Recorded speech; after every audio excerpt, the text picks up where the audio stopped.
Hey guys, welcome to our channel. And if you want to split your screen and add multiple footages on the CapCut, then this video is for you. First, you have to add a single footage.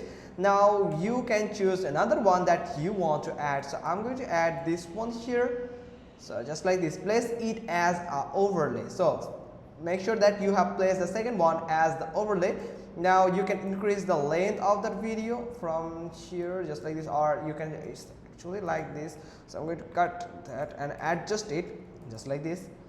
So that's how you can adjust it, but make sure that you have make it the opacity. Go to the opacity here, like let me show you.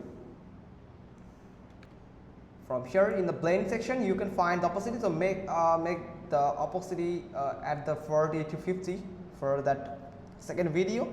To adjust the size of this video from here just like this, I'm going to adjust it just like this here. And the second one, the first one will adjust in this section just like this. So I'm going to add this and this in this section just like this. And yeah, it's pretty much good. And from here you have to now make that opacity back to normal. So I'm going to make it normal from here. Now you have to simply click on the second one that you have just added. From here you can find the mask. You have to simply click on it.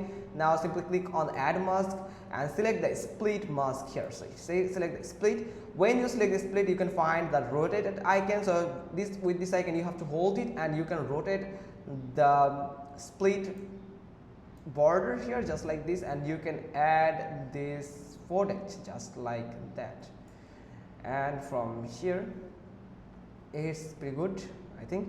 Now if I run this video, you can see this video is running in split section. So just like this, you can add and you can repeat this step for 3, 4 or 5 video from here, but make sure that you have enough space in the frame to add 5 or 4 video. So that's pretty much all thing. Hope you got this. If so, then give us a thumbs up. Don't forget to subscribe our channel, and thanks for watching. Till next time.